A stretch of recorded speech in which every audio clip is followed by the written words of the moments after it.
Hello guys. आप सबसे मैंने एक छोटा सा क्वेश्चन पूछा था कि वाई वी लीव इंडिया, और इस पे आप लोगों के बहुत ही ज़्यादा आपके लोगों के मैसेजेस आए थे कि ज़रूर इस टॉपिक के ऊपर बात करनी चाहिए, why we should leave India. देखिए, इसमें बहुत ज़्यादा बेसिकली बहुत पॉइंट्स हैं जो मैं आपके साथ डिस्कस अगर करने बैठूँ तो शायद वीडियो बहुत लंबी हो जाएगी, लेकिन हम कुछ पॉइंट्स पर डिस्कस करेंगे। देखिए, नंबर 1 पे पॉपुलेशन। इंडिया की पॉपुलेशन इतनी ज़्यादा है, यहाँ पर ट्रैफिक का इतना इशू है, सबसे बड़ी बात तो यही है। दूसरा, लोगों में सिविक सेंस जो कि बिल्कुल भी नहीं, ना नाम की चीज़ है। और धीरे धीरे हम लोग इसके आगे टॉपिक की बात कर जाएंगे। देखिए, अगर पॉपुलेशन ज़्यादा है इस देश की, तो इस देश में एक और बहुत बड़ी दिक्कत है, इन्फ्लेशन, महंगाई दर। इस देश में महंगाई दर इतना ज़्यादा है, आपकी सैलरी तो बढ़ेगी हर महीने, हर साल में 1000 रुपये या मात्र 500 रुपये, लेकिन जो महंगाई दर है वो हमारा बढ़ जाता है 6% के हिसाब से। आप मेडिकल एक्सपेंस देख लीजिए, आप अपने अगर आप घर में ग्रोसरी वगैरह ग्रोसरी का सामान लेके आते हो उसमें देख लीजिए, आप लोगों की आप अपने बच्चों की एजुकेशन में देख सकते हैं, इसमें सबसे बड़ा असर है। देखिए, अगर आपकी सैलरी 500 बढ़ रही तो आपका बच्चा अगर नेक्स्ट क्लास में जा रहा है तो उसकी नॉर्मल फ़ीस ही है ना, जो नॉर्मल एडमिशन फ़ीस है वही आपकी 1000 रुपये बढ़ जाएगी। और हर साल की जो फीस है, जैसे 1100 पे कर रहे हो अगर एक नर्सरी क्लास के बच्चे की, और LKG में जाते वो सीधी फीस चली जाएगी 1150 रुपये। तो इसको अगर आप लोग ईयर के साथ में मल्टीप्लाई करेंगे तो आपके सामने आ जाएगा कि आपकी सैलरी जितनी बढ़ रही है उतनी आपकी बिल्कुल भी, जितनी आपकी सैलरी बढ़ी उससे कई जो न ज़्यादा इस देश में इन्फ्लेशन बढ़ जाता है। और सबसे बड़ा एक और पॉइंट इसके साथ जोड़ेंगे, महंगाई बढ़ रही है और उसके साथ सबसे ज़्यादा देश में अनएम्प्लॉयमेंट। इस देश में कोई भी गवर्नमेंट चाहे आ रही, वो बेरोज़गारी के ऊपर बात जरूर करेगी, लेकिन उनके पास जॉब देने के लिए नहीं है। उसका फिर से रीज़न वही है कि नंबर 1 पॉइंट, हमारे देश में पॉपुलेशन इतनी ज़्यादा है कि वो इतनी ज़्यादा पोस्ट ही नहीं है, वैकेंसीज ही नहीं है। अगर वैकेंसी है तो गवर्नमेंट हमें दे नहीं पाती। मैं यहाँ किसी गवर्नमेंट को नहीं बोलूँगा, आप लोग बोलोगे कि शायद किसी जो रूलिंग गवर्नमेंट है उसके खिलाफ बोलूँगा, तो मैं उसके खिलाफ भी नहीं कह रहा। नॉर्मल बात है, हम लोग इस देश में जो सिचुएशन इस टाइम बनी हुई है इस देश में, हम लोग उसके ऊपर बात कर रहे हैं कि why we should leave India. और बाकी कुछ लोग आप देखेंगे कि हमारे देश में जो जितने अमीर लोग हैं, जितने करोड़पति लोग भी हैं, जिसको हम लोग कह सकते हैं बिलियनियर्स या मिलियनियर्स कह सकते हैं, वो लोग तो ऑलरेडी इंडिया छोड़ रहे हैं। और इस देश में जो बच रहे हैं वो ज़्यादातर मिडिल क्लास है।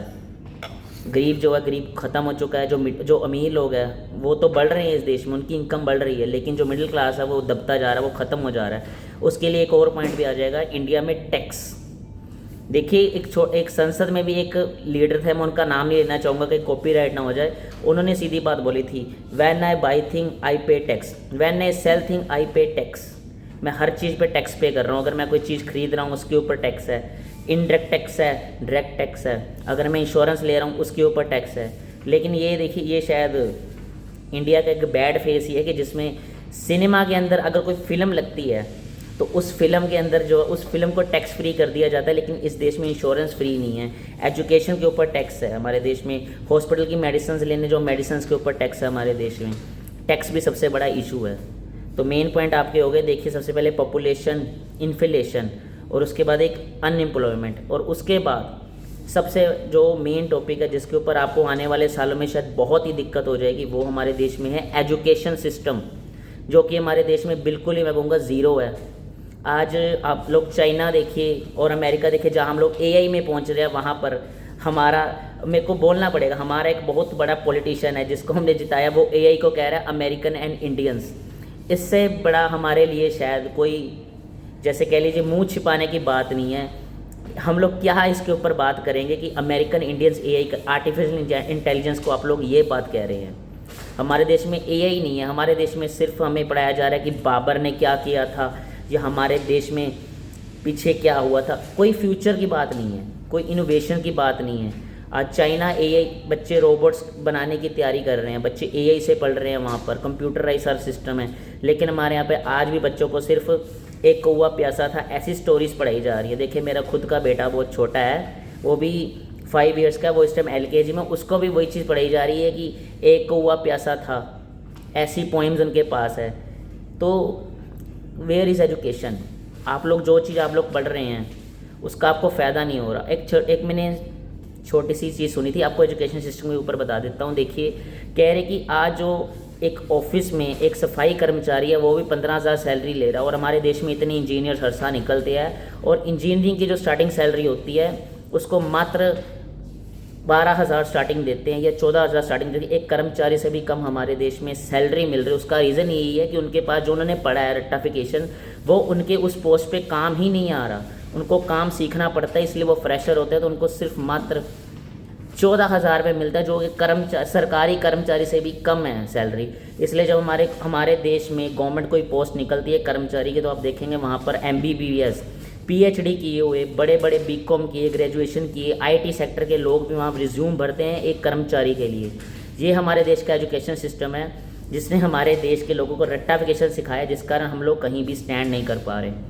उसके बाद एक और पॉइंट पे बात करेंगे, वो तो बहुत ही ज़रूरी है, क्योंकि हमारे पेरेंट्स के लिए और आजकल टाइम जैसे एक ही लेवल है जो हमारे देश का जैसा चल रहा है, हमारे लिए भी जरूरी वो है हॉस्पिटैलिटी। क्या आपको लगता है कि हमारे भारत में शायद हमको हॉस्पिटैलिटी बेस्ट वेज की मिल रही है?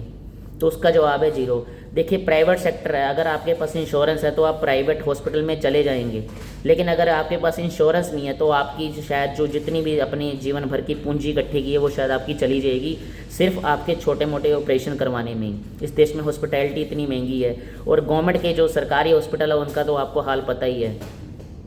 वहाँ तो ये हाल है कि अगर सरकारी एम्बुलेंस नहीं है, पहले अगर एम्बुलेंस आ रही है तो एम्बुलेंस में पेशेंट बैठा है तो वो हॉस्पिटल जाने से पहले ही मर जाएगा। अगर वो वहाँ चला भी गया तो शायद वो वहाँ स्ट्रेचर पे पड़ा ही नीचे गिर के मर जाएगा। ये हिसाब है हमारे यहाँ पर सिविल हॉस्पिटल्स का। यहाँ पर डॉक्टर्स ने क्या कर रखा है, सरकारी जो डॉक्टर्स है उन्होंने अपना प्राइवेट हॉस्पिटल घर में खोल रखा है, और वो वहाँ पर सिविल में बैठे ही उनको रेकमेंड कर रहे हैं कि आप हमारे पास आइए, और सिविल में डॉक्टर आ नहीं रहा, अटेंडेंस उनकी लग रही है। ये कंडीशन है इस टाइम भारत के अंदर, लेकिन इसको देखने वाला कोई नहीं है। और AQO लेवल है, इसके ऊपर तो बिल्कुल भी ध्यान ही नहीं है किसी का। AQO आप लोग अगर सिगरेट नहीं भी पी रहे, मैं फिर भी कह रहा हूँ कि आप लोग इनडायरेक्टली सिगरेट पी रहे हैं। दिल्ली के लोग तो एक दिन में 20 सिगरेट पी रहे हैं जो नहीं भी पी रहे, और जो लोग पी रहे हैं शायद उनकी एज का तो क्या होगा मेरे को पता नहीं है, लेकिन आने वाले जो हमारे जो बच्चे भी होंगे ना, शायद उनकी एज भी इंडिया में कम होती जा रही है। मात्र उनकी मेरे हिसाब से अभी तो उनकी 5 साल एज कम होती जा रही है पैदा होते ही, क्योंकि हमारे यहाँ पर जो एयर क्वालिटी है ज़ीरो हो चुकी है।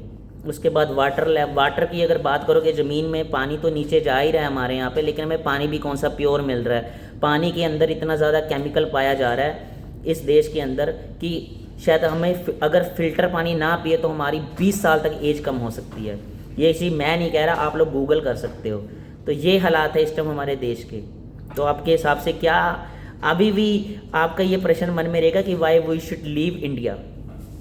मैं एक ही चीज़ कहना चाहता, देखिए अगर आपके पास अभी भी अगर कुछ कैपिटल वगैरह कुछ है आपके पास तो आपको इंडिया छोड़ देना चाहिए, क्योंकि यहाँ पर फिर से मैं वही बात करूँगा। एक और पॉइंट में आ जाएंगे, सबसे इम्पोर्टेंट पॉइंट, रोड इंफ्रास्ट्रक्चर, जो कि हमारे देश में बिल्कुल ही ज़ीरो हो चुका है। हमारे देश में हाईवेज बनते हैं, लेकिन पहली बरसात में वो हाईवेज टूट जाते हैं। अगर कोई प्रेग्नेंट वुमेन है तो वो ट्रैवल नहीं कर सकती 6, 7, 8 मंथ में इस देश के अंदर। ये हमारे देश की जो है रोड इंफ्रास्ट्रक्चर है। यहाँ पर अगर आप कोई सामान भेज रहे हैं, गुड्स ट्रैवल कर रहे हैं, तो शायद अगर आपकी 2 दिन की अगर डिलीवरी है तो वो रोड्स ही ऐसी हैं, ट्रैफिक ही इतना है हमारे देश में कि उसको जाते जाते 5 दिन हो जाते हैं।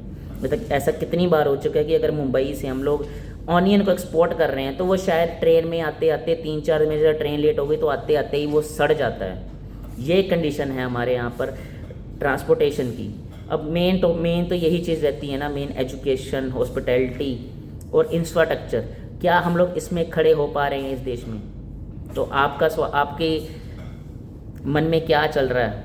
और आपसे चलो इजी वे में आपको मैं कह दूंगा, आपको रेटिंग देनी है अपने देश को 0 में से 10 में से, ठीक है। सबसे पहले मैं आपसे कुछ पॉइंट पूछना चाहता हूँ, उसके बाद आपका ये प्रश्न बिल्कुल ख़त्म हो जाएगा कि why we should leave India. सबसे पहला पॉइंट, क्या मेरा देश एजुकेशन में स्टैंड करता है? क्या मेरे देश में लॉ एंड ऑर्डर है? आपको रेटिंग देनी है 10 में से, तो आपको पता चल जाएगा, ठीक है। पहला हो गया एजुकेशन सिस्टम, दूसरा हो गया लॉ एंड ऑर्डर इस देश में, तीसरा हो गया कि क्या इस देश में आपको अपने मीडिया को भी देखा, क्या इस देश में फ्रीडम ऑफ स्पीच रही है इस टाइम या नहीं। चौथा पॉइंट है, क्या हमारे देश में हॉस्पिटैलिटी बहुत अच्छी है। 5वां पॉइंट आपको मैं पूछना चाहता हूँ कि क्या इस देश में आपको प्योर एयर मिल रही है। 6ठा पॉइंट है, क्या आपको प्योर यहाँ पर वाटर मिल रहा है इस देश में। आपको इनके ऊपर रेटिंग करनी है। अगर आपको 7वां पॉइंट रहेगा कि क्या आपको यहाँ पर रोड्स मिल रही हैं अच्छी। चौथा 8th पॉइंट रहेगा, क्या आपको कोई गवर्नमेंट फैसिलिटी मिल रही है इस देश में। बस मेरे इतने पॉइंट, अगर इसमें से आपको आपका देश 10 में से किसी में भी 10 लग रहा है तो आपका ये देश रहने के लिए बहुत अच्छा है। लेकिन आप अगर 5 से रेटिंग इन 8 पॉइंट में 5 में से कम रेटिंग देते हैं अपने देश को, तो मतलब ये देश भगवान के भरोसे चल रहा है, किसी गवर्नमेंट के भरोसे भी नहीं चल रहा। देखिए मैं एंटी नहीं हूँ, लेकिन इसको अब सुधारना भी शायद हम लोगों ने, लेकिन अभी तक हम लोग शायद उस लेवल पे अभी तक हम लोग भी नहीं पहुँचे। क्योंकि देखिए मिडिल क्लास के पास तो टाइम ही नहीं है प्रोटेस्ट का, सीधी बात है। मिडिल क्लास तो बेचारा अपना घर पालने के लिए अपना घर में से निकलता है, अगर उसकी 500 दिहाड़ी है तो शायद इस देश में वो 300 तो घर में उड़ाते उड़ाते चला जाता है। ये हमारे मिडिल क्लास की स्थिति है। जो अमीर लोग हैं उनको तो वैसे कोई फ़र्क नहीं देश में क्या चल रहा है क्या नहीं चल रहा, ये हमारे देश की कंडीशन है। और एक और मेन बड़ा शायद मैं बताना चाहूँगा, एक बहुत ही मेन पॉइंट है करप्शन।